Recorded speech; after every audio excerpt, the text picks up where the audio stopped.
and it looks like he had to like stand up and go like, hey guys, my finger's still out of the socket. Somebody want to come here? They thought he was saying screw you, and they're like, all right, fine, you put your finger back together. He's like, no, I'm just trying to show you where the injury is there. Whoa, Ahmed said, screw you? Holy cow, that's almost like a swear for the rest of the population. What's up? It's Chris Sims. Chris Sims Unbuttoned. Ahmed Fareed is here. He is happy. His chest is pumped out because he is a champion, even though he didn't go to that school. I didn't go there. All right, but either way, we'll let it go because you grew up there. Yeah. But congratulations to your Michigan Wolverines. Thank you. That is cool. I mean, listen, you know me. I'm a historian. I love, the powerhouse organizations, schools, whatever. The old school teams, and Michigan, of course, is one of the first ones you learn about as a little kid. It is the best fight song. Hail to the Victors is right up there. It is arguably the best uniforms in college football. Yep. And, of course, it's a pretty damn special stadium, and it's good to see you guys back in the national championship combo. It was. You're right. I didn't go there. Yeah. But since I was 10 and got into football, maybe it was 9 or 10. Right. I've been watching Michigan football. Yeah. Like one of my first memories was watching Cordell Stewart throw the Hail Mary. Colorado. I can remember sitting on the couch while I was watching it live. That pained me. Like I was sick to my stomach for probably 5 days after that. Those were some good teams. I mean, that was Tyrone Wheatley, right? Yeah. Bianca Batuka type of territory there. It's like we had all the quarterbacks that were all the same, like Elvis Gerbach and Todd Collins. Exactly right. Big, tall, white pocket passing quarterback, right? Yeah. Tom Brady, who they were like, let's get one that's also white like that, but a little more athletic, and we'll try to replace the GOAT with him. The new wave of Drew Henson. And Drew Henson, right. Really cool. It was all. I watched it with my son. He was into football this year, I've told you. Good for and you. My dad was there, and my mom. And so it was a fun night, and it wasn't that stressful of a game because I was pretty confident going in. Yes. I was like, Alabama, I was like, they could definitely lose this game. Right. Washington, I was like, I'm like 90% sure they're going to win. Yeah. Because I thought they were going to give Washington had not seen anything defensively like Michigan showed them. No. I mean, listen, I'm not a college football expert. I thought Washington would play it closer than that game actually was. Like, well, I mean, it's a hilarious game. Right? I mean, my son looks over at me at one point in the fourth quarter, and he goes, because I let my son stay up too. He wanted to watch it, right?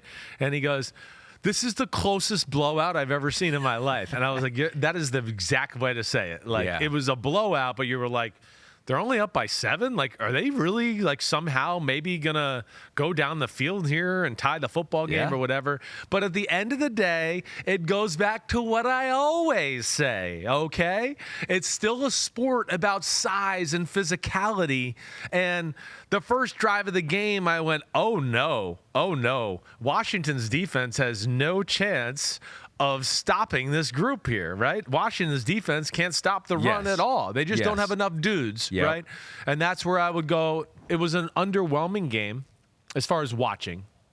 It wasn't like the most exciting. Michigan, the management of the game, the fact that it was a 7-point game, I was like, is Jim Harbaugh and company really going to like blow this? Are they going to mess this up? Yeah. Even though they're dominating the game, right? Some fourth down calls. Fourth down call was bad for a guy that's usually really conservative. That was not the moment to not be conservative. When I saw that, I was like, Chris is rolling over in his grave rolling his eyes. now. I wanted to be like, why would you not just punt it, pin them down there? You'll probably get the back. What are you? Look at this peacock we got back here. God. Ladies and gentlemen, for the first time in Chris Sims podcast history. Wow, look at this. The peacock has made it. It's a big week for a peacock. It is a big week. It's a big week for the peacock. What a pretty peacock you are. I wonder who's in that costume. I know. You ever wonder about things like that? Yeah, I'm disappointed there's not a few more colors in the feathers like NBC. I agree with right? that. I mean, we need to, yes. What an imitation peacock that is. I mean, disappointed. Morgan, come back when we do the Chiefs, too. Can I say one more thing, though, about that game? Yes. Like, the college football committee did not get it right. Okay, they did not get it right. You've heard me say this a bunch of times. I'm going to say it one more time. Yeah. And I know it doesn't matter anymore because next year we go to 12 teams. But the goal was to pick the 4 best teams. Not, this team won the conference, so we definitely have to give it to them. Or, this team did this, so they deserve it. I don't really give a shit about all that. Mm-hmm. The 4 best teams, it was very clear who they were. They that up. And that up our viewing pleasure, and it made it for a boring national championship game. You wanted to see Georgia versus Michigan in the national championship. Either way, all I know is the 4 best teams in football were clearly Michigan, Georgia, Ohio State, and Alabama. Period. Like, period. I don't think it's even close to have the conversation with Georgia, Michigan, and Ohio State. How do you think Ohio State's feeling? They're going, wait, we were at Michigan driving down to win the game, and we don't even get in the conversation, right? Georgia, as you've heard me say a million times, is the most dominant thing in American sports over the last 3 years. They lose to a guy who is the greatest coach in college football history, and they don't even get a chance to go play for it. It makes no sense to me at all. Well, there was this one time, and I'm trying to remember what it was. There was an undefeated team out of Boston, New England, and they played this team. I think it was from New York, the New York area in the NFL. And I think they were 9-7 or something like that. Well, okay, so they won. I think they won the Super Bowl. Okay, but see, it's a different thing though. That doesn't. So where I would tell you that year is they were one of the 4 best teams. The Giants. They just shit the bed continually through the regular season. Eli Manning didn't play that great that year, so they didn't come together to the right time. Right. But they also got a chance to prove it by getting in the playoffs. It's just, I don't disagree. I do Michigan think and Alabama would have been a battle of the Titans. It would have been way better to watch. Michigan, Georgia, excuse me, whatever the hell I said. I think you make a valid point. At some point, the games have to matter, right? And we're not going to go in the NFL, and if the Ravens lose to the Steelers or something like that, or whatever, the Bills lose to the Steelers, we're not going to be like, well, the Steelers, yes, I know you won, but let's be honest, the Bills are better, so we're going to move them on to the next round. At some point, the games do have to matter. But you make a valid point, but we don't need to worry about it anymore. No, we don't. Hail to the victors. Way to go, Michigan. Hail to the victors. Jim Harbaugh. You're finally happy for Jim Harbaugh. I know you're a good buddy. Yeah, I respect Jim Harbaugh. I really do. And I was happy to see that. I know that's been something that's been bugging him for a long time. So I'm glad to see him finally get that championship. And I do wonder, I don't know, and you and Florida have talked about this too. I think for him, I think he's past the point of trying to woo an NFL team. I think for him to go to the NFL, and I don't know what Mike's been telling you lately, but just my impression, watching Jim over the last few years, I feel like a team's going to have to go to him and be like, you're our guy. You don't need to interview for it. We want you. Just come. And I think then he would go to the NFL. But if he has to compete and do multiple interviews with, I don't know that he's. Maybe I'm wrong. I don't know either. He's a hard guy to get a read for, right? He is. He really is. And I mean, one with him, I always want to just go, damn. I mean, you're the king of the castle at Michigan. You got it rolling right now. It's all go, and it's still going upwards. What you want to leave? I mean, to me, it looks like you might win another 1 or 2 or 3. Saban, it's some can say you're at the top, and it can only get worse from here. You finally got it at a place here where it's just gonna continue to roll uphill, right? I mean, so that's where. But there does seem to be this yearning of him wanting to get to the Super Bowl and win a Super Bowl. And for most people that have had a taste of the NFL in any capacity, they usually love NFL football. It's what he played in. He did coach in it for a little while, right? He sees his brother. It is an even playing field. It isn't a committee saying who is. So you feel like you totally earned it when it gets all said and done, right? And I don't know what to say with him either. Last year, Denver told him he was the guy. He said yes, and then he said no, and then he said yes, and then he said no. That's what happened last year. They did not want to hire Sean Payton. They laid out the red carpet and said, Jim Harbaugh, we want you. And he said yes, and he said no.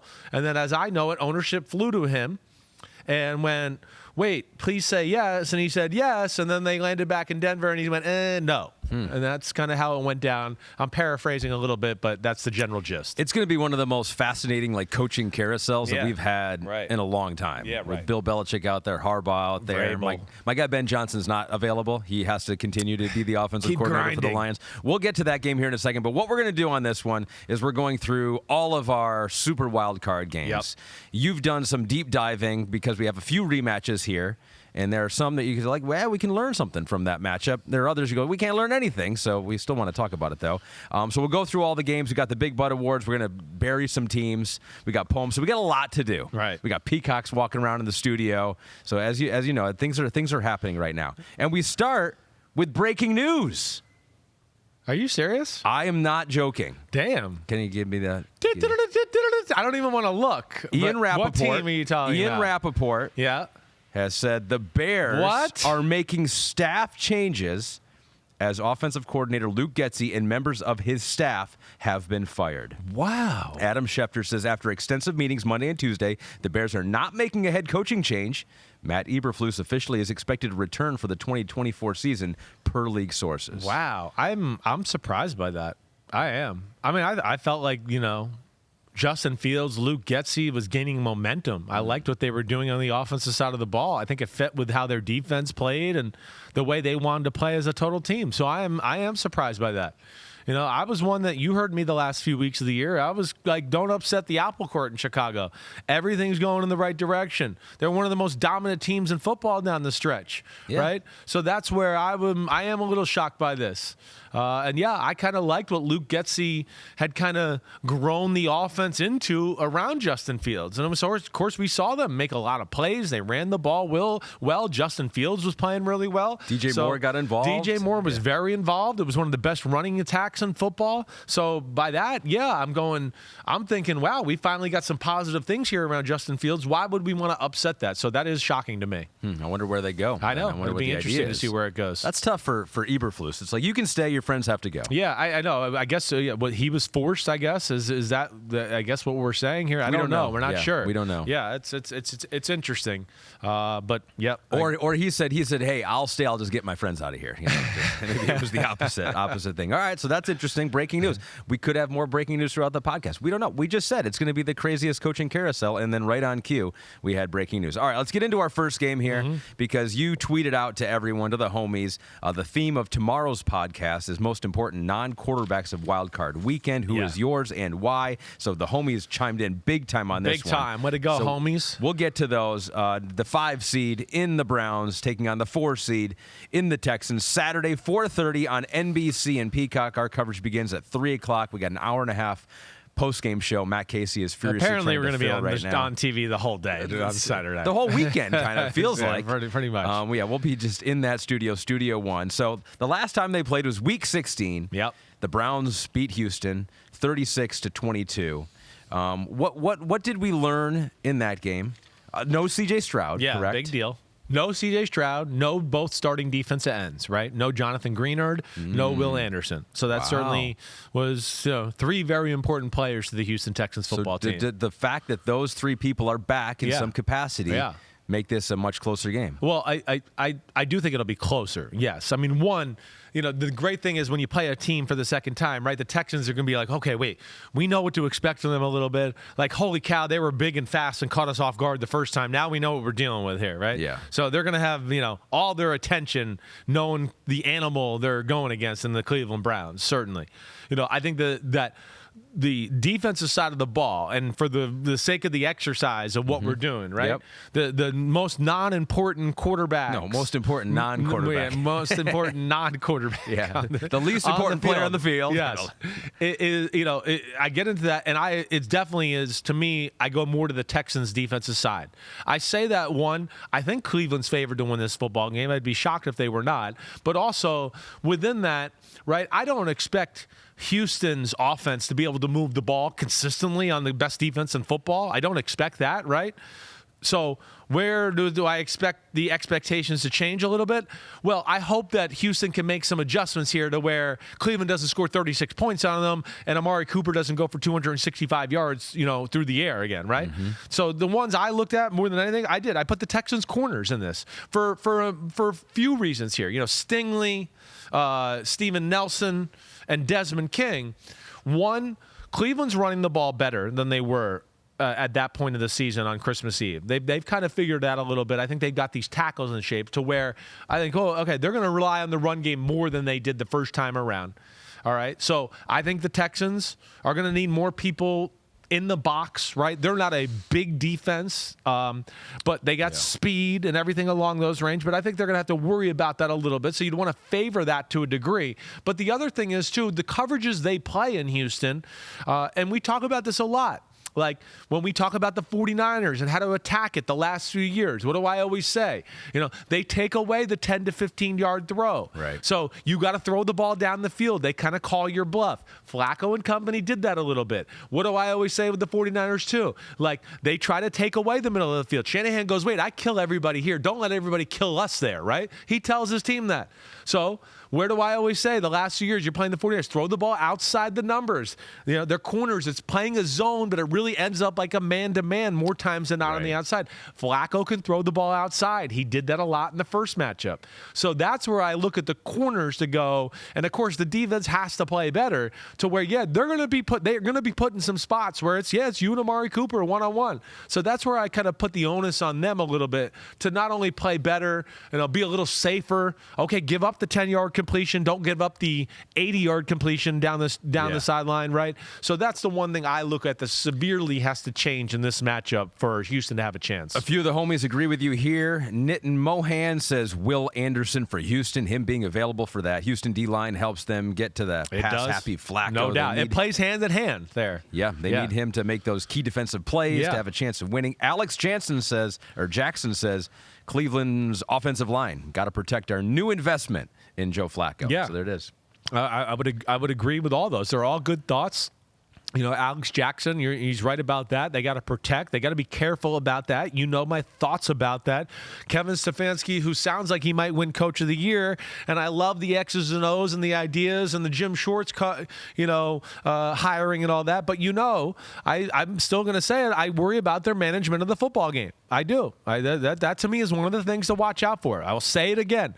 The 85 Bears, the 86 Giants, the 2001 Bucks, the 2000 Ravens, the 2013 Seahawks, the 2015 Broncos. They weren't, let's go for it on 4th and 7. Let's go for it on 4th and 6. They didn't do that. And they went to the Super Bowl and won. Yeah. And to me, that's what they're like, this type of team. So don't do that. That's going to be a big thing here. But I will say, Cleveland, we know, and you've heard me say, we don't want Flacco throwing the ball 45 times a game. They gotten too much of a stretch of that. I do think that there'll be a little more emphasis on the run game in this one, and hopefully that, for Cleveland and Joe Flacco's case, that's a good thing. Yeah, last time they played, Houston outrushed Cleveland 72-54. Right. So neither team really was a world beater in that category. No, not at all. It wasn't just Cleveland running out the clock, too. They had just 2.1 yards per carry in the first half, and so they just were unable to run the ball. No. You saw my notes, right? And I think at one point I wrote, halfway through the second quarter, points would be great for the Texans, but they can barely get a first down, right? Yeah. I mean, that's what it was. And that's where I do worry about it a little too, right? That's where I worry about it. I watched the Houston Colts game from last week, before I went back and watched Houston-Cleveland one more time. Houston's worried about their O-line. You heard me on Sunday night go, damn, I thought Houston ran the ball too much, right? I thought they should throw the ball. Well, watching the film back, and this is why I'm always glad I watch the film, because TV can lie to you. I understand why they did it. They couldn't block Indianapolis. They could not. Their game plan was basically get the ball out of C.J. Stroud's hands. Let's not throw the ball too much because we only think bad things can happen because we can't protect. They got George Fant, who's been on a whole bunch of different teams, playing a right tackle. Sure. Scruggs, I think I wrote in my notes, the right guard. The interior part is not great for their offensive line. They have issues. Scruggs, 70, being the weak link of the group there, gets beat a lot. It happened in Cleveland. It happened against the Colts. That's what I worry about. I don't think they're going to be able to have a lot of consistent success against the Cleveland Browns defense. Where I give them a fighting chance, and you've heard me say this too, Cleveland is in your face a lot of the times in the game, right? Mm-hmm. Whether it's to stop the run or the pass. To where there are certain plays where you're like, well, if they run the ball here and he gets past the first line of defense, like there is nobody else, right?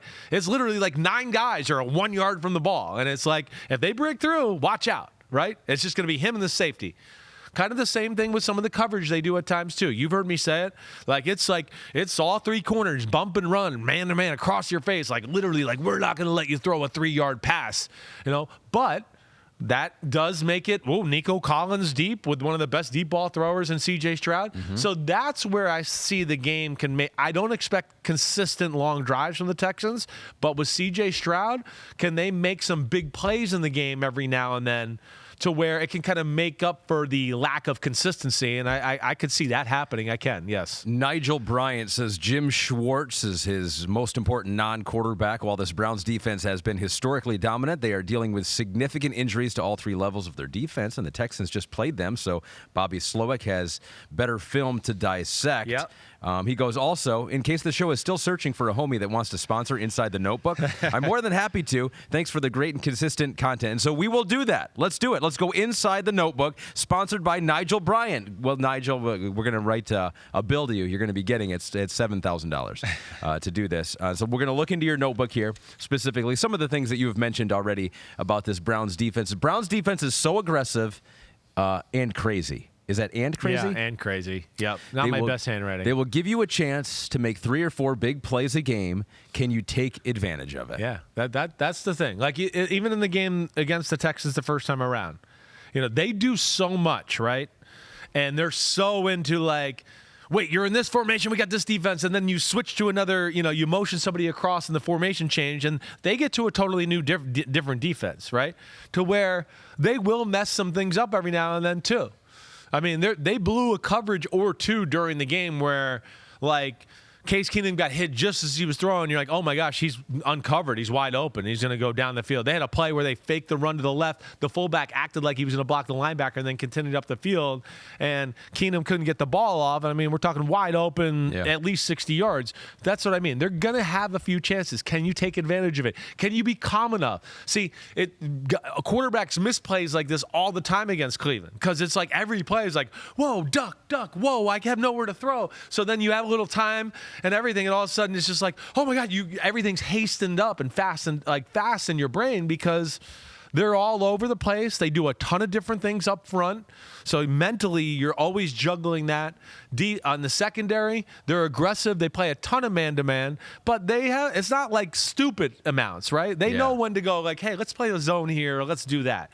So it's going to be interesting to see where this goes. To me, one of the things that's going to be, like, the Texans got to block it up a little bit. Keep some tight end in. Keep 2 tight ends every now and then. Let C.J. Stroud try to catch him in a play where, it's man-to-man. And now I can let Nico Collins work downfield, right? Let's see if these guys can cover for 4 seconds while Nico Collins runs a post corner 40 yards down the field, right? Yeah. I like the chances of that for the Texans. The other thing that'll be big is the screen game.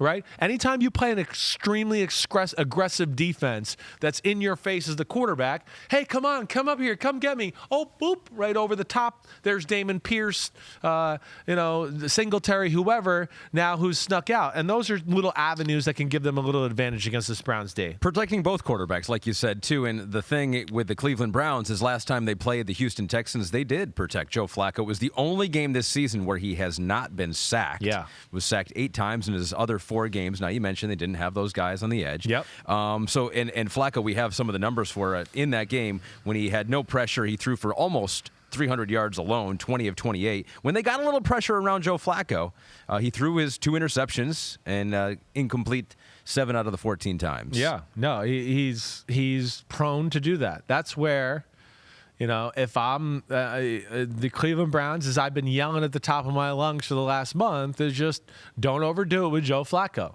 Don't. Right? Err on the conservative side. That's what I would say. Now, the last piece of this before we move on is that, the Texans don't like the blitz. So they need those 2 guys on the edge to be healthy, right? The DeMeco Ryan defense, the 49er defense, they're not a blitzing defense. They want their front 4 to get there. So that'll be big. So that's where the 2 defensive ends will help out. And then certainly the other thing, too, that really jumped out to me, and you hear me say this a lot sometimes with this defensive scheme, not everybody understands how to attack it, right? They don't understand the rules of this 49ers DeMeco Ryan defense. Mm-hmm. And they don't understand how they pass things off. And you hear me say, like, they go 4-on-3 or 3-on-2, and you got to figure out how they're passing it off and how they're working that little 3-on-2 zone. Cleveland showed a very good understanding of it. To me, Cleveland showed the ability of, like, we get your rules, and we know how to stress them and put you in some problems. And they did that. Hence, that's why he threw for 395,000 yards in the game, is because of that. So that's where Houston's got to change some things up just a little bit, maybe give some different looks to not let Cleveland get such a groove offensively. I'm super excited about this game because either way it goes, it's a really compelling storyline, right? If the Cleveland Browns go out there and Joe Flacco's dicing up that defense, that's amazing. Yes. Right? And if Houston goes out there and it's C.J. Stroud and he's one of the best rookie quarterbacks that we've ever seen, and now he's doing it in the playoffs, that's super compelling. I'm not just saying that because it's on NBC. No, I think it is super compelling. I'm with you there. I'm totally with you. It's one of the most exciting quarterbacks in football, right? Who likes to chuck the ball deep. And then we got a defense that's literally like, we don't want you to chuck it 1 yard. We're trying literally to have you negative yards every play. Yeah. And that sets up for either, superb, awesome plays or disastrous, awesome plays. And I'm excited to watch that. Old Greg 001, remember him? Yeah. He was the one that said that he was going to put his life savings on Texans +2. Right. You told him not to do that, but you said you would bet him $20. He responded. Good. Way to go, old Greg 001. I'm good. I was just trolling anyways. As a Yinzer, it's my duty to try to piss off any Browns fan I can in the comments. I like it. If the Browns lose this game, it will be because of Flacco turnovers and not the defense. I like it. I really like it. Hey, old Greg, I appreciate the honesty there. That's what I like on this. Self-scouting themselves, coming real there. That's cool. I'm down with that. Pete says he will take your bet if you're still up for it. Oh, he's okay. He's taking the Flacco's bubble will burst angle. Okay, I'm with it. You and Pete, $20. Me and Pete. Yep. Old Greg, you may have just lost Pete $20. That's crazy.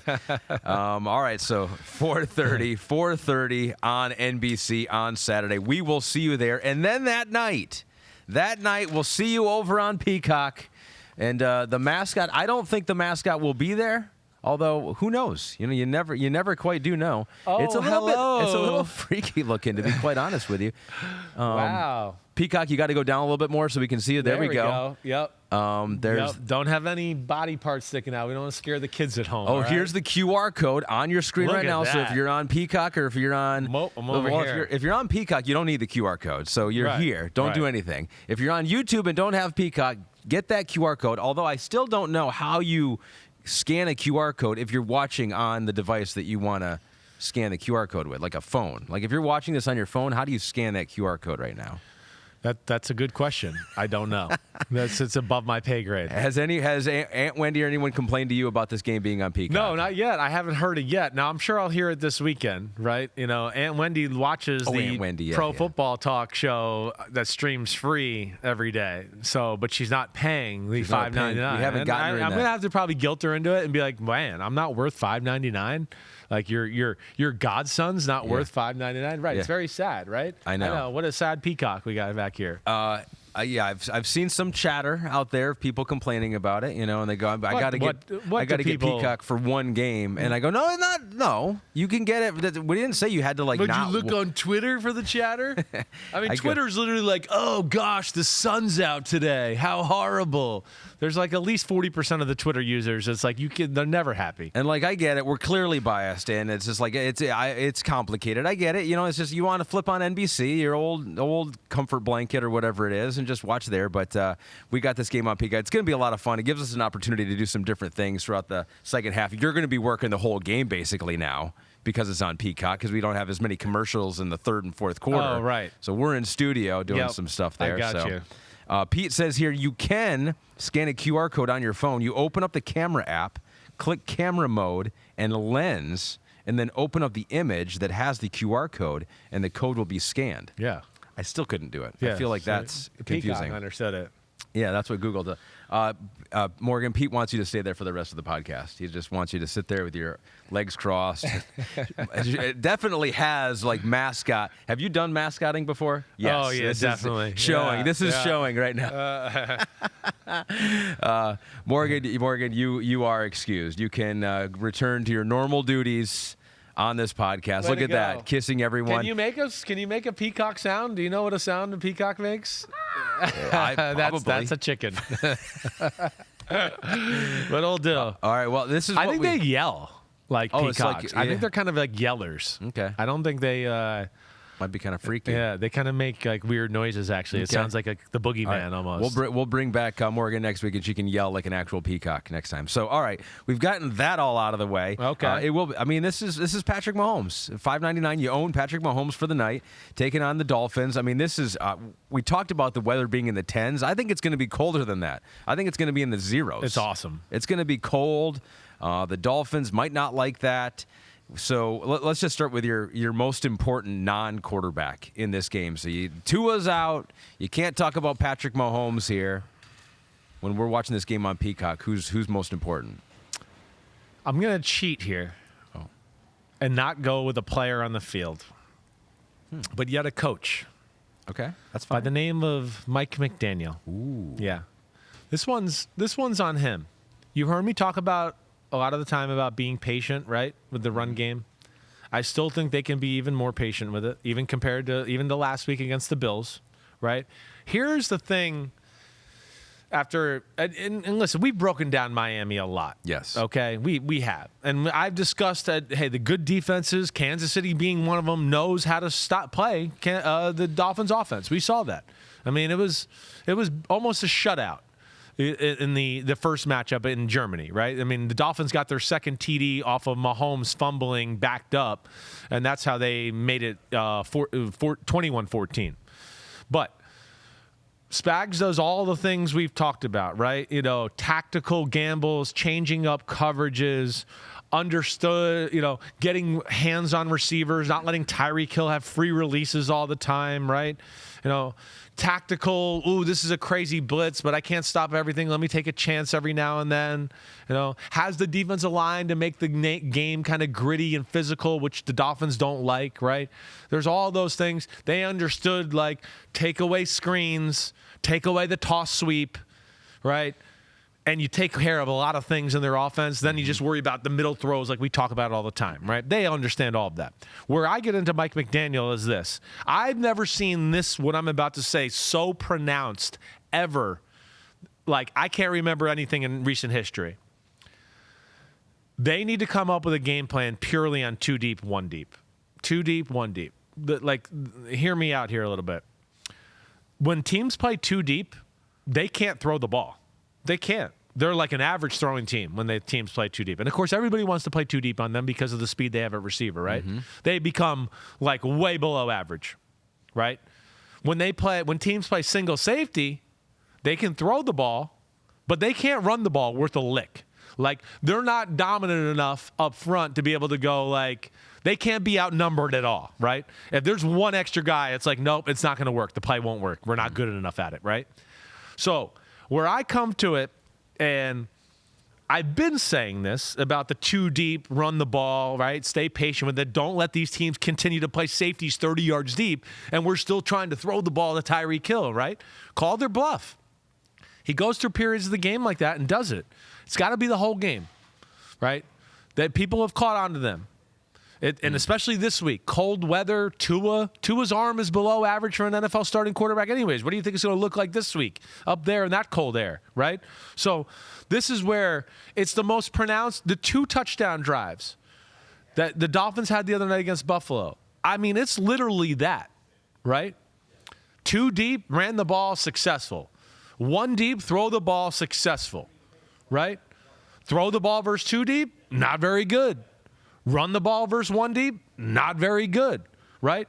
They need to be truly a 2 deep, 1 deep football team, package the offensive game plan like that, and Blue 45, send Tyreek Hill in motion, Blue 45, set hut, don't snap the ball, dummy snap count, let the safety show you what they're going to do, all right? Now get to the play, right? All right, coach. Oh, it's 2 deep. We're going to run the ball with what I said in the huddle. Oh, it's 1 deep. Here's the other check to it. We're going to throw the ball. I really believe they have to stay true to that. It's as pronounced as I've ever seen a team that I can remember where I go, I've never seen a team that literally can't throw it against 2 deep, but, runs it well enough.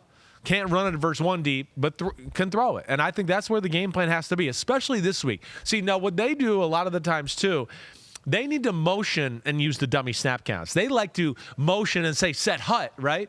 And snap the ball and be and everybody be like, oh no, the motion's so fast and all this is happening. Teams have figured that out.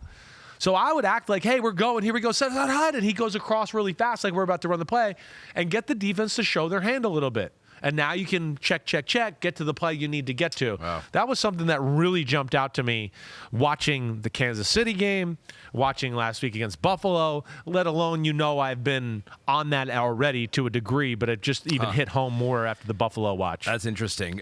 Dynasty Mad says Raheem Mostert and Devon Achane versus Isaiah Pacheco. The game is going to be a battle in the trenches, he thinks. As everyone is writing Miami off, which is a mistake, says Dynasty Mad. I agree. Miami's Achilles Achilles' heel is running to set up the pass and then never running again. I think they have an edge in this 100% in the depth over Kansas City. Let's go to our Inside the Numbers, powered by AWS, and you can double-click on this whole thought after I show you what Devon Achane has done this season. He recorded plus 279 rushing yards over expected, the second most in the NFL, despite totaling just 103 carries.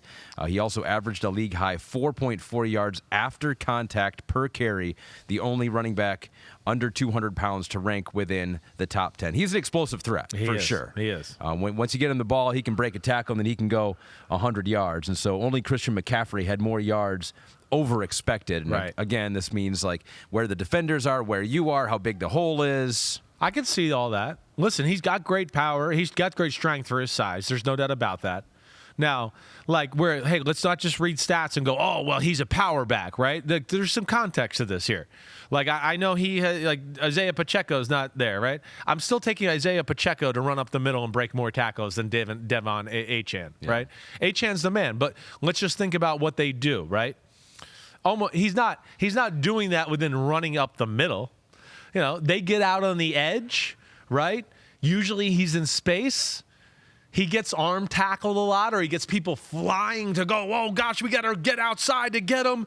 I'm running like crazy. Oh, no, he's stopping, and now I have to put the brakes on, and, oh, he ran through my arm tackle, right? Mm-hmm. It's not like Jerome Bettis, like he's like boom, boom, boom, boom, boom. So, there's some context to that, and that they get him in spots that help him and are conducive for success for Devon Achane, which they should to that. And he's done an incredible job. But, yeah, that is one of the keys to this game is running the ball. And our man at Dynasty Mad, I'm proud of some of our comments so far from the homies. He said it right. Miami's Achilles heel is running to set up the pass and then never running again. It is kind of that way, and they need to be better at that. Hopefully the cold weather will do that to them, and hopefully the fact that they see this and how Kansas City defended them the first time, and they realize, oh, we didn't run the ball enough that day, and we got to change a few things up here. I don't know that they have learned that lesson because it was just last week. I mean, you look at the rushing attempts in the first half versus the second half. They had 17 in the first half. They had 3 in the second half. This is game flow. I get it. Some of it's game flow and whatever, and you're 3 now. It's you get it, but it's like you don't get it. If you watch it with me, you'd be like, well, I don't get it, actually, Chris. I don't understand. What are they doing? And I think to my point there, too, where, if they have one negative run, they kind of get scared. They're like, oh, no, I don't know if we can do this again, right? It's scary, right? Where this is, again, where I'm talking about the motions with the dummy snap counts to help them, because a few of the runs in the second half, too, where I think they got scared, Buffalo tricked them, right? They thought there was going to be 2 deep. They say set hut, and then at the last second, Poyer or Micah Hyde rolled down, and now it's, oh, crap, there's one more guy in the box, and the run game goes for nothing. So I'm a big believer in that. I'm going to continue to hammer that home even when our pregame show on Saturday afternoon. So let's get some of the homies. Most important non-quarterback, Tyler Z says, sup, homies. Sup, Tyler. What's up? My most important non-quarterback is Chris Jones. He said today it's possibly his last ride at Arrowhead, and they got to step up this week in the freezing cold and put some pressure on Tua and the Dolphins. Love the pod. Keep up the great work. Thanks. I agreed there. And in Chiefs' perfect world, if I'm them to reverse this, I'm playing cover 2 and going, my front 7 will kick the shit out of you no matter what, and we're not going to take the chance, right? Yeah. Because, this matchup, I said to you on Sunday, right, who should Kansas City be rooting for? I would have been rooting for Miami to win, so they would have played Pittsburgh. I wouldn't want to see Miami if I'm Kansas City, right? I do think there's a chance they can win this football game. Again, there's a Kansas City offense that's not very good and really had a hard time moving the ball against the Dolphins. After they scored 14 points, I mean, they couldn't do anything in that matchup. The Dolphins showed an understanding of their rules, their offense. They manned them up when they wanted to, and they could not separate it all, to where I go, with the way the Chiefs' offense is this year and where this game is dangerous is like you take one chance on bump and run, single safety, and L'Jarius Sneed slips. Oh, no, it's an 80-yard touchdown, Tyreek Hill, right? Or you take one chance and I go a little too crazy with the blitz and they call some crazy reverse with Tyreek Hill and now he's around the corner and, oh, no, it's him one-on-one with one guy and if he doesn't make the tackle, it's a touchdown. Holy shit. We're kind of outplaying Kansas City or Miami, but we took a few too many aggressive chances, and now it's 14-3, and we're down. And our offense ain't very good this year. So that's where I'd be careful if I'm Kansas City, and I would definitely err on conservative early and seeing if the front seven can just things up themselves. All right, that was Inside the Numbers, powered by AWS, talking about the way that the Chiefs can potentially stop that running game and the way that the Miami Dolphins should continue to double down, triple down on that rushing attack. A couple more here on the Kansas City offense. You kind of switched it over on that side of the ball. Sorry, maybe the Chiefs. Well, no, because we got some on that. Half Post Modern says Matt Nagy. Is he going to continue to implement the Alex Smith playbook for Pat, or is he going to fumble about with his terrible plays that didn't work in Chicago either? Fumble about. I've never heard that turn of phrase here on the. It does sound he might be British. That's a good point. I do agree with that, and I worry about that. And, watching back Chiefs offense versus Dolphins defense, and my thoughts about the Chiefs offense, and they're going to embrace the ugly a little bit and all that, and it's not going to regain magic here all of a sudden. Like, when I watched the game, I know you saw my bottom line. The last thing I wrote was like, I don't see anything where I'm like, the Chiefs can do this, or this time around they're going to be able to do that. Other than run the ball and take some shots, right? That would be the only thing I look at. I didn't look at anything schematically and go, ooh, if they do this or they do that, Miami's in trouble. Miami was all over their stuff. Miami, again, can cover pretty good, man-to-man. I would worry about that. We know Kansas City has had issues. This to me is a game where, I do think Miami's going to give them a few shots and go ahead, see if you throw the ball down the field. All we do is see you guys drop it or it up all year, so we don't really think you'll make it happen today. Yeah, I'd take a few shots like that, and I think Kansas City doesn't do it enough anyways to back people off. But that's the big, I think, takeaway from that game. Overall, the run game, I think, is a possibility, of course, for Kansas City. I like their RPOs. That would be one thing I should say in the first matchup I definitely liked. And with the injuries of all the pass rushers for Miami, they did pass protect well the first time around. Now, I don't love their pass offense, but if it does get into a passing game, I do think he's going to have time to let people get open and find little holes and windows. Speaking of injuries on the defensive line, our next game has a big one. The Pittsburgh Steelers in Buffalo, taking on the 2 seed in the Buffalo Bills, Sunday, 1 o'clock Eastern on CBS. Mateus says his most important non-quarterback is Nick Herbig, stud rookie 4th rounder who will be a big part in filling in for TJ Watt. Looked very good against Buffalo starters in the preseason. Agreed. I mean, he's it's like, of course, TJ Watt thinks he's not going to play, right? It's a Buffalo offense that, I don't look at it to go, it's high octane. I go, one guy's high octane, right? And he makes a lot of it work. And that's why, again, the other night he played phenomenal. It was 426 yards of offense through one guy. And it's kind of insane, right? And that's where a TJ Watt would come into handy. Like, oh, you're running the quarterback sweep around the edge? Oh, TJ Watt hit you. You fumbled. Yeah. Oh, you're buying time and running around like a chicken with his head cut off? Oh, TJ Watt hit you. Strip sack fumble, right?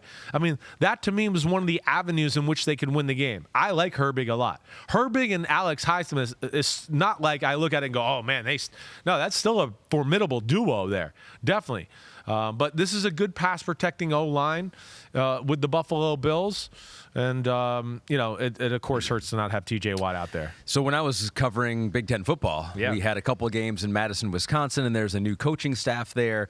But they still talked about Nick Herbig because they were like, we just need a few more dudes, like love football, we'll do anything, just are crazy, insane. In the weight room, throw their body around. That's exactly. And they were like, we need guys like Nick Herbig was that guy in the building. Shocker, the Steelers drafted him. I know, right? And so it's like Wisconsin missed him him a lot. Yeah, he's got the Steelers DNA, right? I mean, he's there. The Steelers are always smart. They always have one guy to replace one of the guys, whether it's the contract or an injury, but they're not going to be like, oh, we only have 2 pass rushers and that's it. Yeah. Throughout time, I've always had, oh, this guy's coming off the bench. Are you kidding me? This is their 3rd outside linebacker, and he fits that mold for sure. In the one regular season game that he played more than 30% of the snaps, that was against the Patriots, Week 14. He had a team-high 7 tackles. So he performed when he got his chance in the regular season. How about you? Who is your non-quarterback, but still most important? I like Matias's pick there. Herbig is a big one, of course, for the obvious reasons. The one I went with here was just like the Steelers O-line, right, for a base thought. Yep. Steelers O-line, I think a lot of this Bills D-line. They're a team that the front 4 has got enough talent and depth to it. They don't have to blitz a whole lot, right? But where I say the Steelers O-line is more through the running game. You know, hey, there's no doubt their offense is better ever since they made the offensive coordinator change. They're better with Mason Rudolph. You've heard me tell you why. He's willing to stand in the pocket, let plays develop, throw the ball down the field a little bit more, right? And even though he's willing to stand in there and let the plays develop, if it's not there, he checks it down. But because he stood in there and let it develop, the check down is more wide open as well. So that's where they're benefiting from Mason Rudolph's play, 100% there. But where I look at this one, too, is – you know, the Bills, they're extremely well coached on the defensive side of the ball. They don't want to play a ton of man-to-man. They'll dabble in it every now and then. And they don't want to blitz and keep their zone pressures back deep. And McDermott, as I always talk about, I have everybody in the right spots, right? So that's where the O-line and the run game are big. You know, the O-line and the run game, to see if you can get Buffalo a little bit. This is like what Cincinnati did to them last year in the divisional game. It was, Joe Mixon, we can't stop the run. And all of a sudden it becomes, oh, shit. Now we have to go one-on-one with Chase and Higgins, and oh, shit, now we're down 27-10. That's not for us, right? I can kind of look at it that way too, right? Where, you know, Buffalo, if they can force Buffalo into, hey, we're overpowering you a little bit, they don't want to be in man-to-man against Pickens and Deontay Johnson a whole lot, right? They'll take their chances from time to time, but if they live in that world, Pittsburgh will be aggressive and throw the ball down the field, and that, of course, can swing the tide in their favor. On the other side of the ball, Samuel Taysier says Minkah Fitzpatrick and Najee Harris for Pittsburgh. Harris keeps number 17 off the field, while Minkah needs to pick off 17 at least once. Right. I think that's a fair assessment. That is, you know, that's where you look at the TJ Watt thing and go, that stinks, because for Pittsburgh to win, they got to create 1 or 2 of those type of plays where the defense creates chaos and causes Buffalo to do something bad. And then, hey, at Samuel Taysier, I hope I said that right.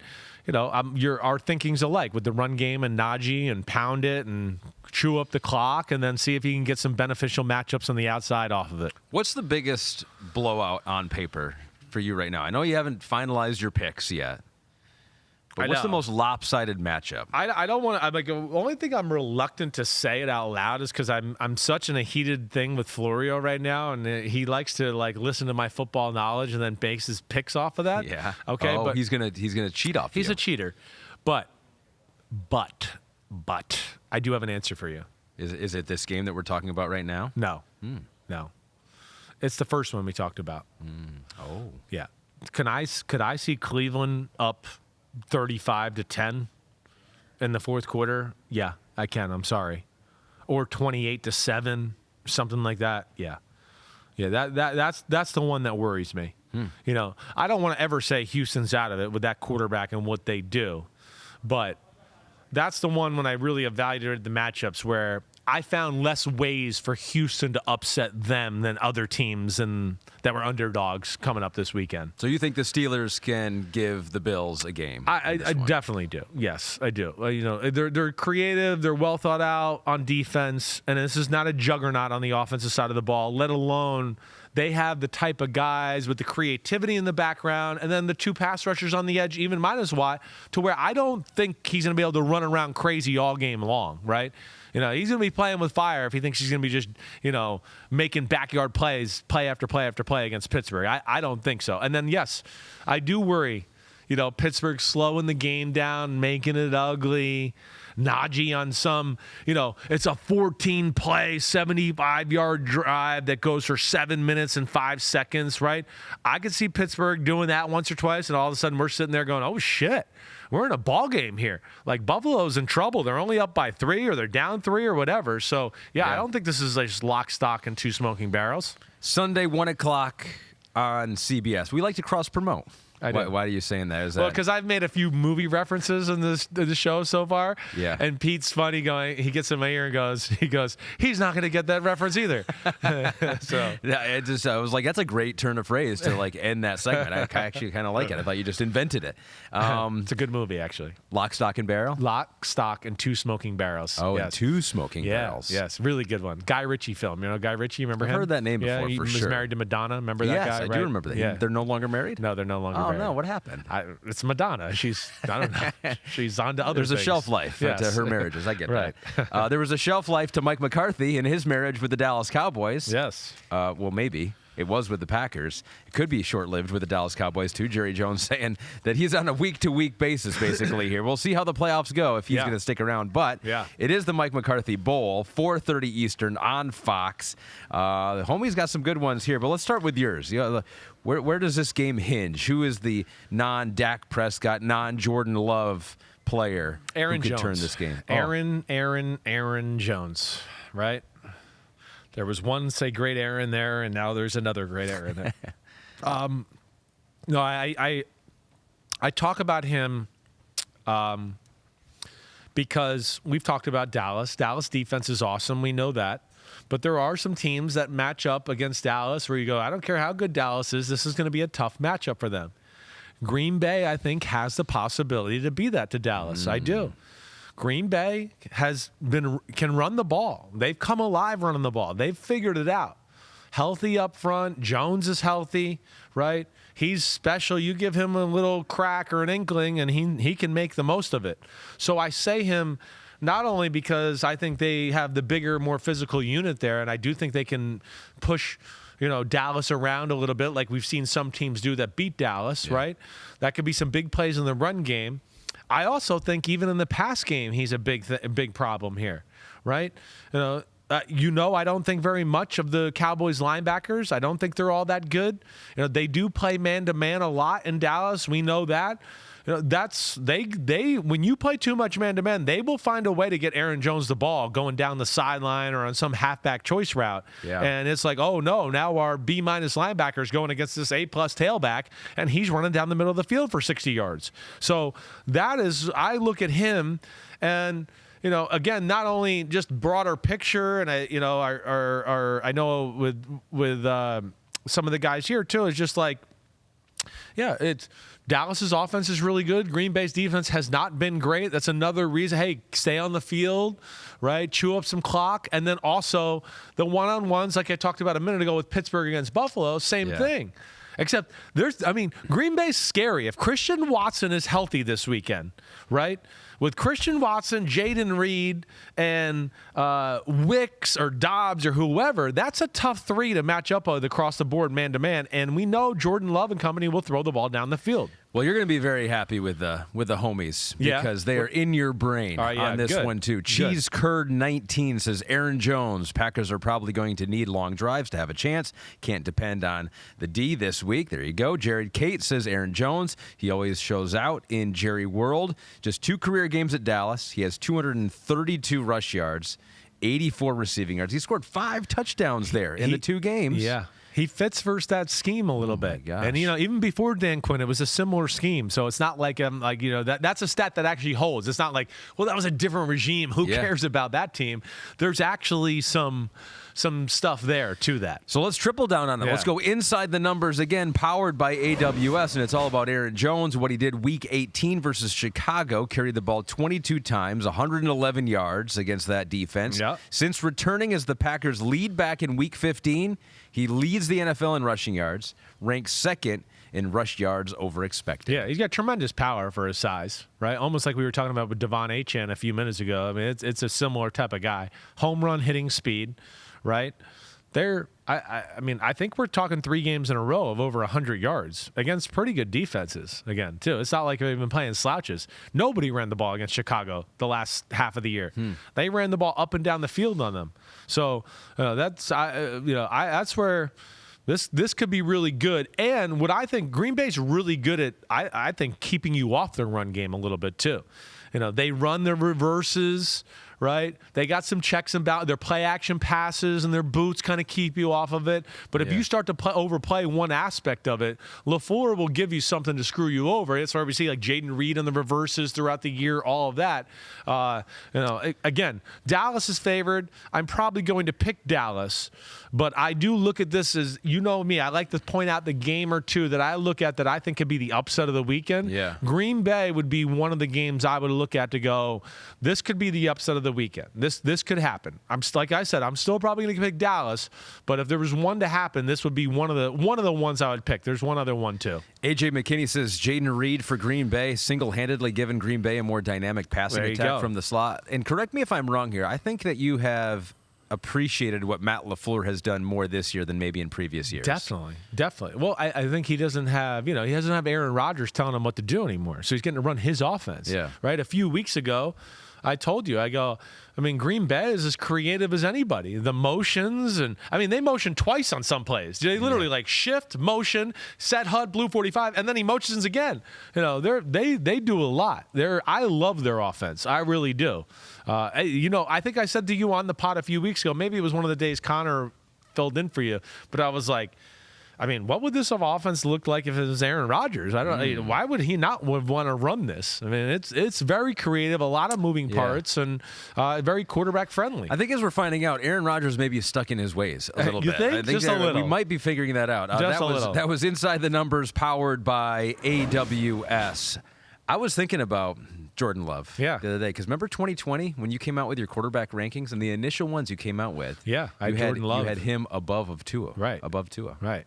Then you adjusted. Yeah. Your dad talked you out of it. Yeah, my dad talked me out of it. Justly so. I think, but that's a conversation. Well, now. Because I saw Jordan Love's top end potential. That's the hard thing about ranking them sometimes, because you go, wait, this guy might be better in year 1, but this guy in year 3, right, or 4, and a little maturing and seasoning in the NFL, he has more tools to play with, right, and.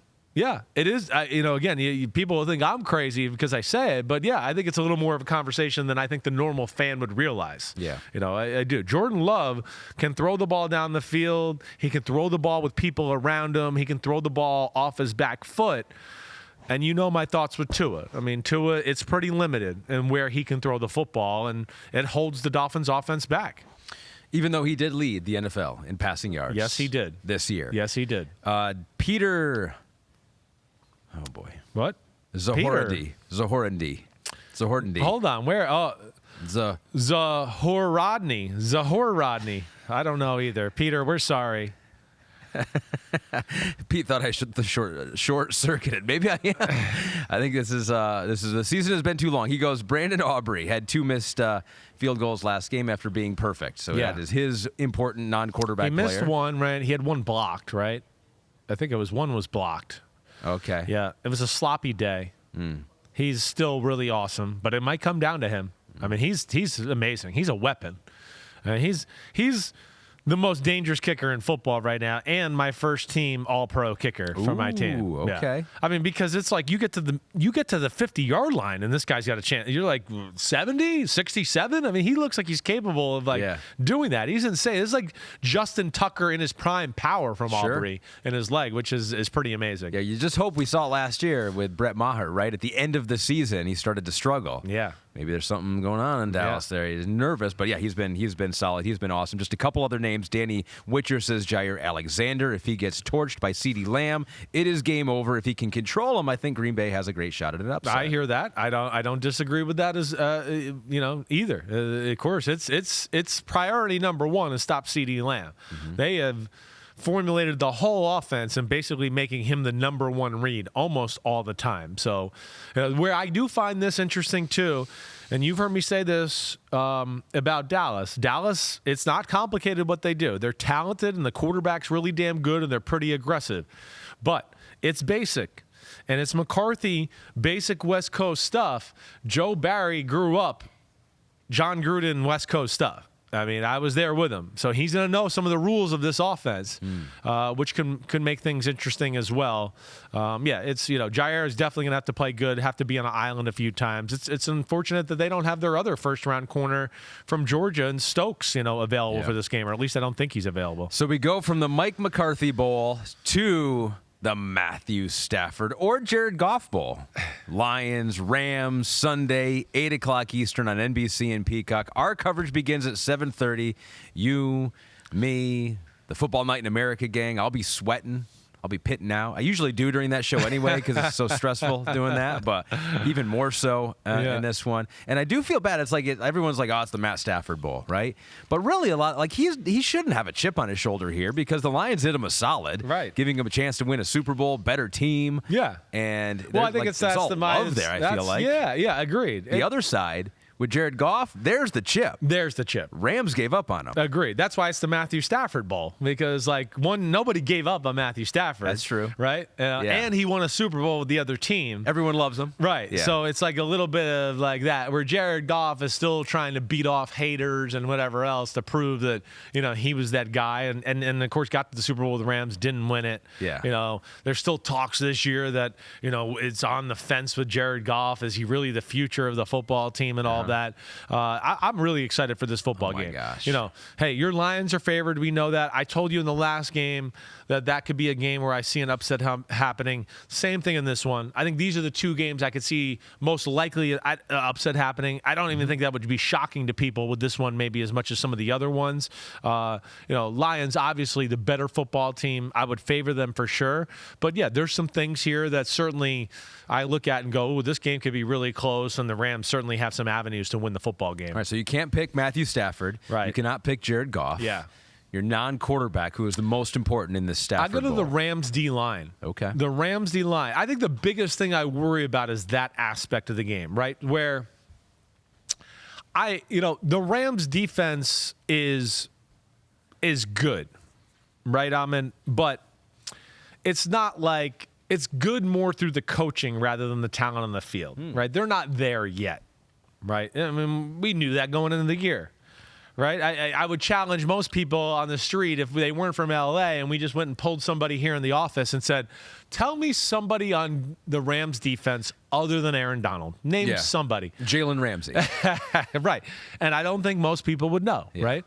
That's to my point, is they're young, a lot of unproven commodities, and they're doing it with the X's and O's, and then the offense helping them out the right way. They're playing complete team football. Where I worry about the Rams and where they're better than a lot of years past is, they're bigger up front on both sides of the ball. But, they're not super talented on the defensive side of the ball. And I would worry about, the Lions being able to run the ball at will on them, or at least start running it to the point of it's such success that now they're really compromised, of course, with the great Lions play action pass game and some of the stuff they do there. And they don't exactly have shut down man-to-man corners to where I'd go, well, if the Lions run the ball really well, then the Rams can load the box and play some man-to-man, and they'll have to do that a little bit. That's not who the Rams are. So that's where I look at for the most important matchup of the football game, to whether the Rams want to win the game and pull off the upset, or if the Lions want to blow it out and control the football game. That's kind of, to me, the tipping point right there is, can the Rams D-line hold it down? Yeah, Aaron Donald is Aaron Donald. Kobe Turner could be the defensive rookie of the year. Yes. He's played a ton for the Rams. Mark Floyd thinks Rams defense, but thinks the secondary guys. He goes Rams corners. Over the season, they have had way too many blown coverages, and that won't fly versus a good Detroit offense. No, it's the I think I hear you. That's what I was kind of saying with the Rams front, right? Right. Is the Rams front's going to have to play play really good because, the defense and the secondary needs to be somewhat conservative. They want to play zones, pass things off, do things like that. If they get into, oh, man, we have to be too aggressive to stop them run and play man-to-man or blitz zone too much, yes, I think that will be Goff and Amon-Ra St. Brown just tearing them up. If you're a Lions fan, which I am, yes, I would think Aiden Hutchinson, a guy like that. Detroit Lions defense, can they mess up the game enough for the Rams? I thought about Aiden Hutchinson for sure. I did. 100%. I thought about, that. I worry about your secondary against their passing game, right? I do. Mm-hmm. I mean, it's your secondary gives up a lot of big pass plays. Like we've said the last few, Nick Mullins played 2 games against you guys and almost threw for 1,000 yards, basically, right? Yeah. I think that's all I got to say. Now, so Stafford, this offense creative. Stafford way better than Nick Mullins or some of the other quarterbacks your defense has played this year. It's McVay. They got nothing to lose. He's got 2 weapons that are really damn good. He's got a good tight end, right? And then, the running back is a superstar. Right? Now, the one thing I think that does help you guys, and Liam McNeil, I believe, is back for you guys this week, one of your bigger guys in the D-tackle position. You guys are good at stopping the run, right? The Rams are different, as I said, on the defensive side of the ball with being bigger. Same with the offensive line. They're a different group on the offensive line than they've ever had in the Matthew Stafford era. They're road graders. They can move some people in the run game. I got to see it to believe it that they're going to be able to consistently move your Lions defense that way. But if they get that going, then watch out. We're going to be in for a shootout, right? Yeah. If they get Kyren Williams going and running, which, again, I think they will to a degree. If you made me bet, they ran the ball on Baltimore. You can pretty much, I feel like, run the ball on anybody. Yeah. To where if they can get that going, then I start to think we're going to have one awesome game on Sunday Night Football where it could be like, 35-28, 34-31 with a lot of big plays, play action, pass, bombs, all of that. Mm-hmm. That's what I'm excited for. Yeah, you're right about Liam McNeil. Came back last week, played 30 snaps last week, so he is back for him. Plenty of... I didn't watch that film last week, so sorry. I did not watch Detroit on film. Plenty of comments about the players that you mentioned. Barad 831 says Kyren Williams and Puka Nacua. Rams can go far if they beat the Lions. Brandon Panikar says, I'm going to say Aaron Glenn for the Lions.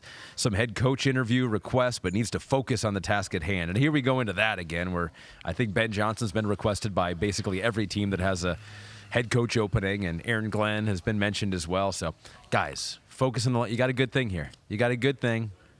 A lot of money in Detroit. Just stay there, be a coordinator, get into the Hall of Fame that way. Sloan Head says C.J. Gardner-Johnson, dude on a mission since last Super Bowl and fresh. Will he make the difference versus Stafford? #all grit. Yeah, I like all those thoughts. They're all good, right? It's a great matchup. There's a personal nature to it. And, like Stafford's going to be happy and want to prove to the Lions fans and show everybody, like, hey, look how good I am with a real team around me, right? Right. This is what we could have been. Jared Goff's going to want to be like, you Rams, I'm going to show you that I'm pretty damn good. Eat this crap, right? Yeah. Certainly. I am, Aaron Glenn thought very interesting, certainly. I thought about him as well for this conversation. The thing too, because I'm going, man, the thing that's amazing about McVay, the O-line we talked about, Hunter Higree's a pretty good run-blocking tight end. He's not bad at that. But, their ability to get Puka and Cooper Kupp open and how they play them off each other, to me, is extremely impressive. And how the way they do it, they make it basically impossible to where you can double them. You can't even really double them because they're always next to each other. So what are you going to have, like 7 guys over 2 guys over there, right? You know what I mean? Yeah. And they motion and move so much that you want to double, and they do motion or move or something like that. Whoa, your rules are going to be all messed up. You sure going to have everybody in the right place, right? And they're great at stacking them next to each other. So it's like, okay, yeah, we want to double Cooper Kupp or whatever. Okay, now he clears us out, and okay, he's gone, and we took 2 guys to cover him, and now Puka's underneath one-on-one against somebody, and he's open, right? So they're very good at that. They remind me a little bit. This is a weird one I'm going to throw at you. Yeah. When the Patriots had Edelman and Gronk, right? It's a little different way, but they would basically go Like Gronk, you go downfield. Edelman will work you underneath. Yeah. Pick your poison. Which one you want to stop? Oh, you're going deep to stop Gronk? Oh, there's Edelman underneath. Oh, you're playing short to stop Edelman? Oh, boom, I'm going to throw a seam down the middle of the Gronk, right? They're kind of the same way. Same way. It's kind of the same thing. It's like, oh, you want to stop Cooper Kupp on the option route? Oh, Puka Nacua is running a 40-yard corner route. He's open now. They're very good at that, and that'll be cool to see how the Lions defense defends it. I can't wait for this guy. I mean, I can't believe that I'll be part of doing some of the coverage for it, because little Ahmed, when he was growing up, would have been watching this game glued to the television for every snap, and so I'm excited about it. And I think I'm biased, but I think it's the most compelling game of the weekend. I think I don't think you're wrong there. I think Dallas and Green Bay has the name power, right? Because it's that. Okay. But I think, yes, the Stafford, Goff, the trade, the Rams being unexpected, the Lions answering the bell of what was expected, first home playoff game in forever, first home playoff game at this stadium ever altogether. I think this has the most storylines of all. And I think maybe really the most potential to be the most exciting game of the weekend, too. So I would agree with you there. I don't think you're just biased that way. That place is going to be so loud inside of Ford Field there. The Buccaneers get to host a playoff game. Our final one to talk about here. The Eagles travel to Tampa Monday night on ABC and ESPN. Are the Eagles really this bad? As bad as they have shown us the last 6 weeks? Are the Buccaneers good enough? They looked good at times, but the last couple of weeks, a little shaky. Yeah, a little shaky, definitely. I mean, not good football by the Buccaneers the last 2 weeks. I mean, not good football by the Eagles either. I mean, yeah, this is kind of, in my opinion, the stinker of the weekend. All right, still intriguing. I get it, but I mean, it's like, oh, hey, yeah, it's the 9-8 Bucs who barely beat Carolina last week and then got dominated by the Saints the week before that at home. And it's, oh, hey, it's the Eagles, losers of 5 out of 6. Oh, great. I mean, yay, woo. So it is a little bit weird. It's kind of like which one's going to find their footing here. I think the guys I looked at to be most important in this matchup, I mean, I couldn't even – there were so many in this one. Yeah. It's such a weird game. It's a hard game to get a feel for. Right? I got great respect for what the Bucs have been doing. I think that's the first thing.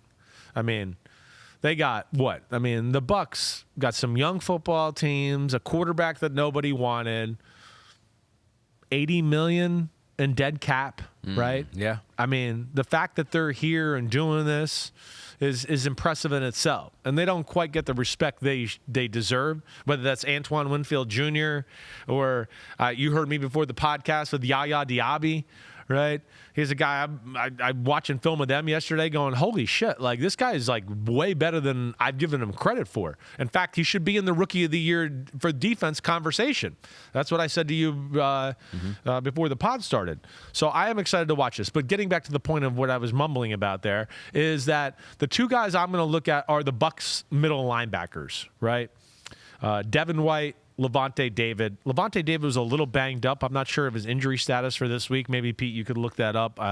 But either way, where I think that's important, we know, and I think that the Eagles, they're going to look at this week and go, we got to get the run game going. We know Devontae Smith banged up, A.J. Brown probably not going to be 100%. We got to run the football.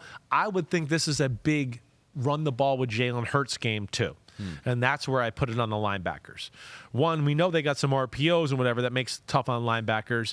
They still have the best offensive line in football. They don't do enough with that offensive line, and that's why they're not dominant as they should be, right? But, I mean, again, Mailata he's an all-pro. I mean, Lane Johnson we know how awesome he is. The three guys in the middle are awesome. I mean, Landon Dickerson's all-pro-ish. Jason Kelsey's all-pro-ish, right? I mean, it's sick. They don't do enough in the run game. I think this is the week they're going to break out some stuff in a desperate situation, almost like we always hear the Bills, like in a big game, they're going to break out the Josh Allen run game.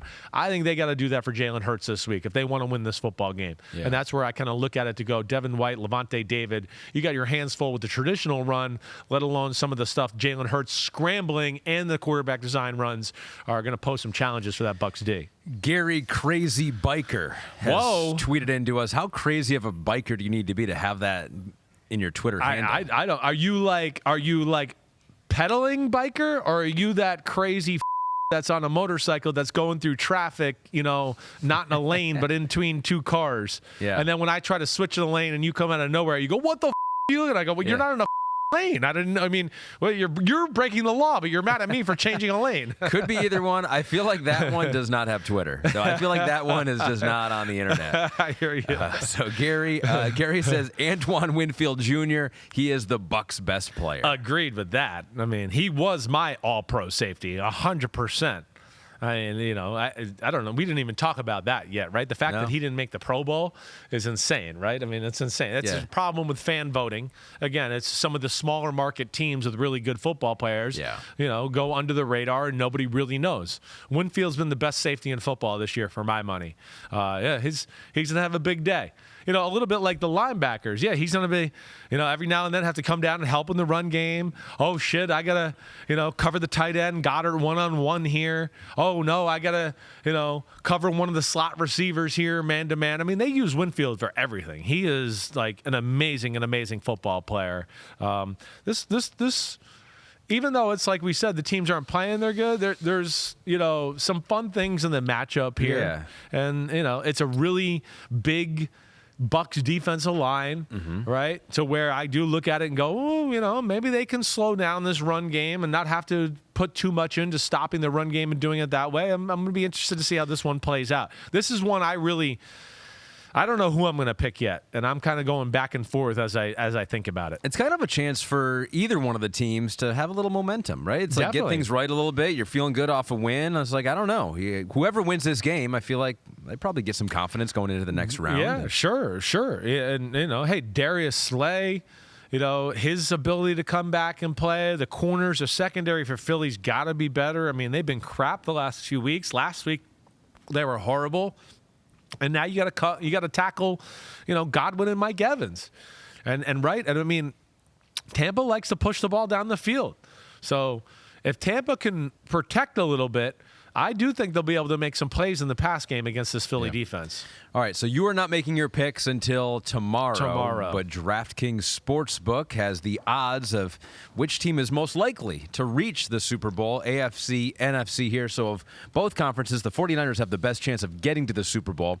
I believe that the NFC is a little bit weaker. I think they're in a class of their own in the NFC. So they're minus 125. Cowboys the second best, and then Eagles and Lions there at plus 800. Over on the AFC side, you got the Ravens. They're the favorite at plus 120. Then the Bills, who were almost not in the playoffs at all. How crazy is that? I don't know that we'll ever see that again. I know. Maybe every now and then it happens. Weird. Yes. And then Chiefs third at plus 500. Then you got the Dolphins after that. And so these odds, at first glance, they make sense to me. Well, the NFC, I get it. Totally, right? The Ravens, I understand their odds to get to the Super Bowl not the same because, like you said, the AFC is a little more dangerous. Yeah. Right? The Chiefs, we know it's still Mahomes and that defense, and they're going to be a pain in the butt, and they're not going to go down easily. The Bills, we know, I think, have some things that match up pretty good with the Ravens.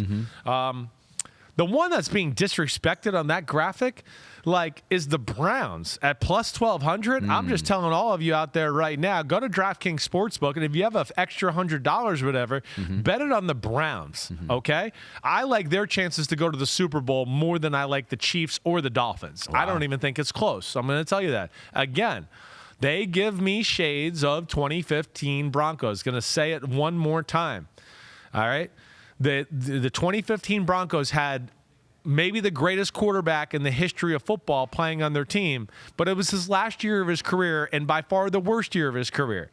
They went to the Super Bowl and Peyton Manning threw 9 touchdowns and 17 interceptions, right? And they went to the Super Bowl and beat the 15-1 Carolina Panthers with the MVP in football. But the thing they did was they understood what they were halfway through the year, and they played through that defense, right? And that's where you heard me yelling at Cleveland again. Stop it, Cleveland. Just kick field goals and keep playing defenses. And at the end of the game, it's going to say 30-7. Instead, they want to make it 30-7 in the first quarter, and they're going to gamble and lose one of these games. Hey, even in the first time around with Houston Cleveland playing Houston on Christmas Eve. Yeah. The end of the first half. They're on the one. They throw a ball into the end zone, a jump ball that gets intercepted and leave points on the board. Just kick another field goal. Wow, what are we doing? So Come on, Cleveland. All right. Some gambling advice from Chris Sims. Yeah. Only if you have an extra $100, bet it on Cleveland. If you don't have it, don't do that. Or if it's a loan bet from on your parents. what you want to bet on. Don't forget on DraftKings Sportsbook this NFL playoffs. New customers can bet $5, pocket $200 in bonus bets instantly. Plus, all customers can get a no-sweat same-game parlay every day. Download the app. Use the promo code Unbuttoned when you sign up. DraftKings Sportsbook. The crown is yours. So now we go from that song to our next song. It is the season finale in the regular season of the Big Butt Award. Woo! It is that time. Big butts, and we cannot lie. The Big Butt of the Week. Oh. Time to give some love to these big guys. Some tushes. There's a couple sacks, forced fumble. He's a butting superstar. Woo! Give it to him, Ahmed. One butt cheek. And this is why you're the big butt expert of the world right now. Woo! That's one of the bonuses you get if you're watching and not listening to the podcast. Is you can do the robot. I actually don't know what I'm thinking there. I'm thinking there's graphics up and that you won't actually see me. Peacock is being arrested. It's been arrested. Arrest him. It wasn't the real Peacock. Oh, my gosh. What just happened? Being escorted out of the building. What a little asshole peacock that is. Jeez. It's off the rails here. Morgan's right here. So I don't know what's happening. Somebody stole the peacock. Actual peacock. Well, they were like, wait, we're NBC. We're supposed to have different colors on our peacock. You're an imitation. Right. Imitation peacock. Right. I mean, you can't be the NBC peacock. Get the real peacock in here. Damn. We're going to do this Jeopardy style. So we'll start with a defensive tackle. And here's the question for you. Oh, no. Last week, this D lineman said, quote, coming into the season, I just wanted to break the record here. Gosh, he said this last week? This person? Yeah. I mean, what a vague thing to say. Like, holy crap. Yeah, what record? Where's here? Hold on a second. Who broke a record last week? Josh Allen. It is not Josh Allen. This is a D tackle. This is Derek Brown from the Carolina Panthers. 103 tackles, the most for a defensive lineman in NFL history. And Pete heard me talking about this during the game the other day when they were playing. I was literally, you probably heard me too. I was saying it out loud. How about that? Damn. He's again, another guy in a small market that is an all-pro caliber type talent. That's what he is. He is big time. One of the best defensive tackles in football. And the only guy on that defense that could stop the run. I mean, by far. He is a big-time player. Yeah. Those players only get recognition and shout-outs during the Big Butt Awards on the Chris Sims Unbuttoned podcast. First career Big Butt Award for Derek Brown. He was your number 1 defensive tackle in 2020. Oh, yeah. Beast. Number 7 overall pick out of Auburn. Edge. This edge is hitting the playoffs in stride with 5 sacks in his last 2 games. This edge is hitting the playoffs in stride. 5 sacks in his last 2 games? What? Hold on. I'm just pulling up the teams here. Pull up the teams. 5 sacks in his last 2 games. Yep, he's going to the playoffs. I got that. Chris Hold on a second. pulling up the stats from the last couple of weeks. 5 sacks in the last 2 games. Who am I missing? Who went off on a run like that? Holy crap. I'm still not there. Hold on. Give me one more second. I am really, really clueless.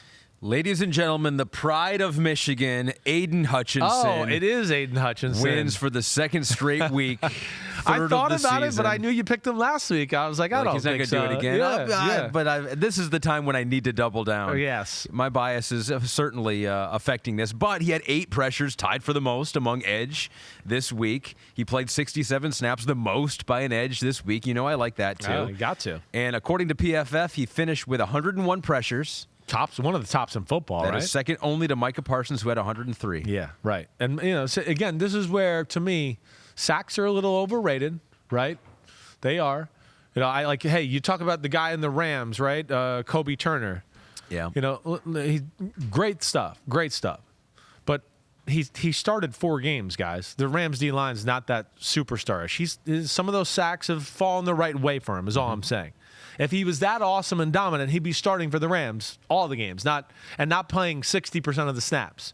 That doesn't mean you're the rookie of the year just because you have that number next to it. Yeah. That's what I don't love about all of this right now.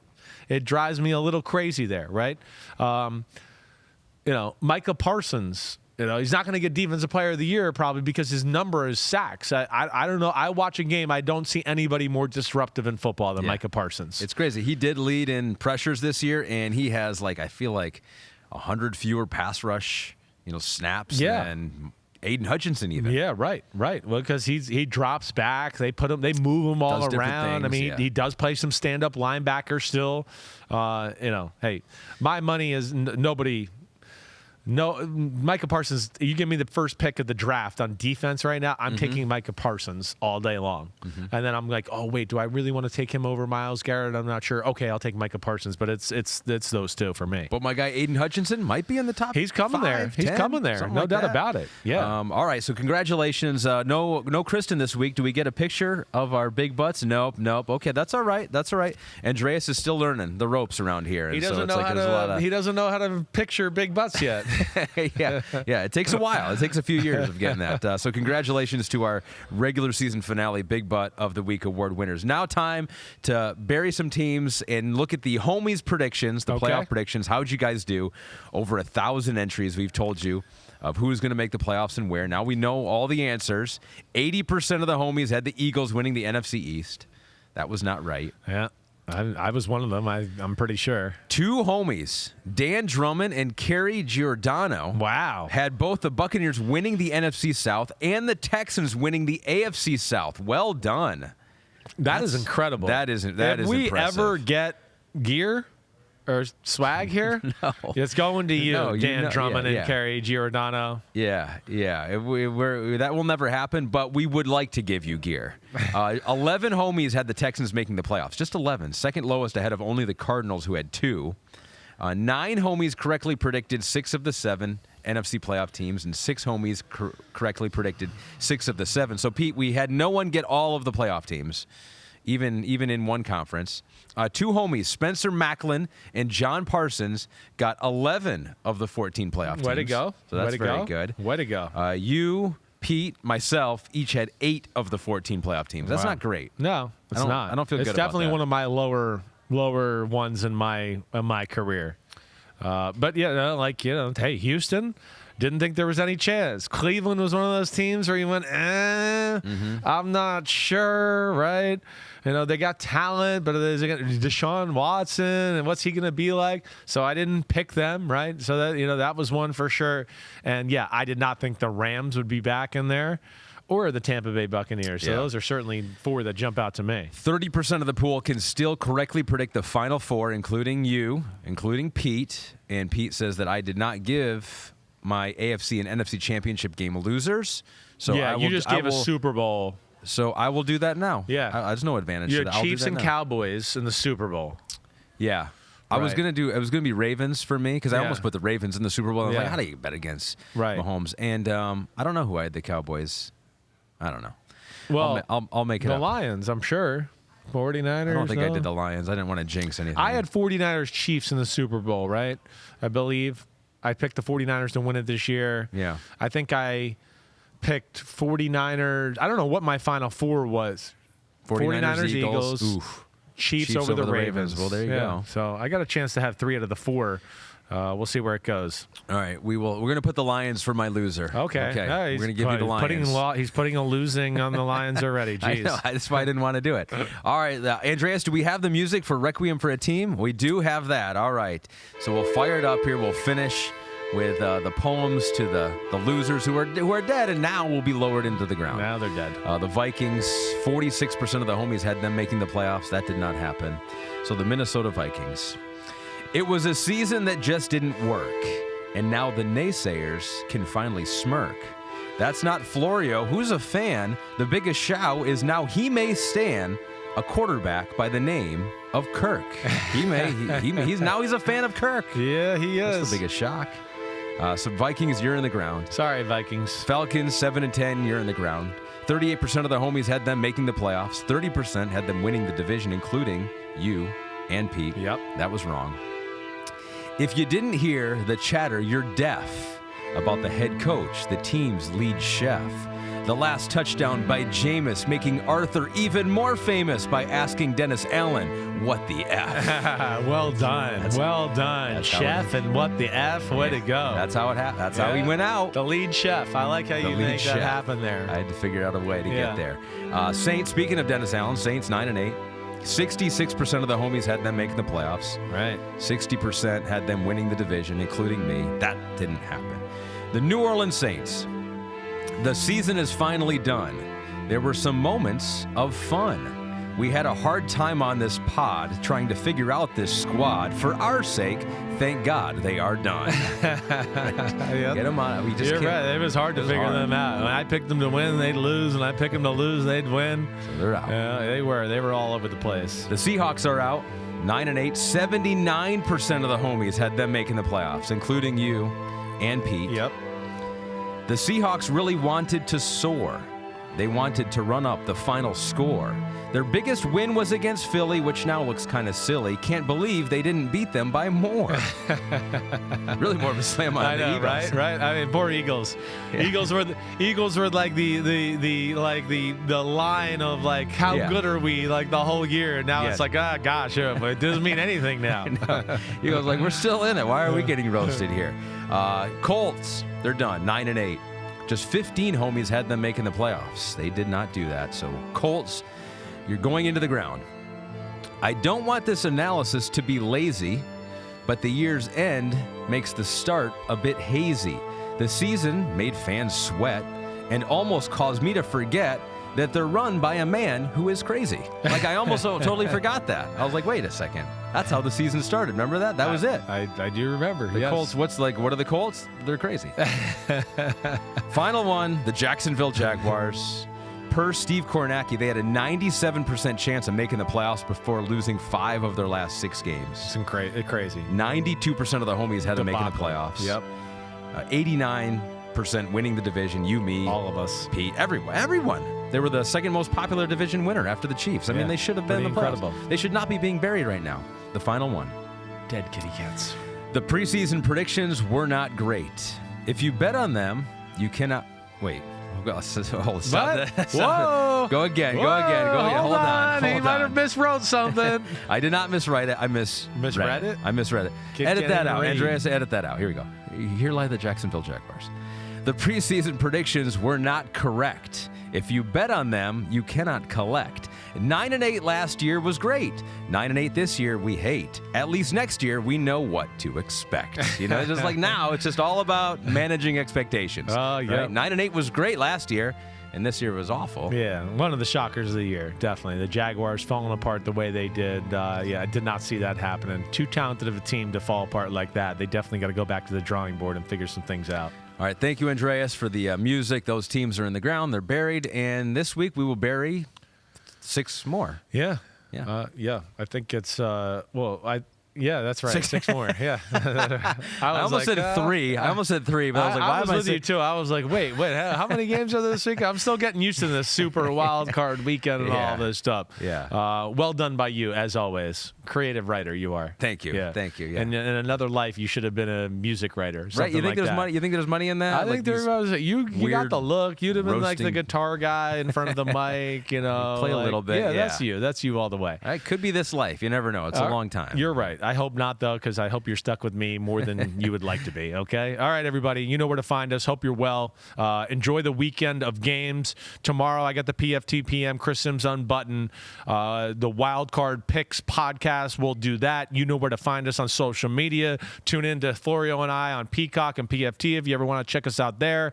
But be good this weekend. Enjoy the weekend. It's an awesome weekend. 3 days of great football. I know I'm excited for it. The next 2 weekends are the best weekends of football of the year. Ahmed, you the man as always. Thanks to everybody out there for all your involvement in the pod. See you next time. Clap it up. Clap it up.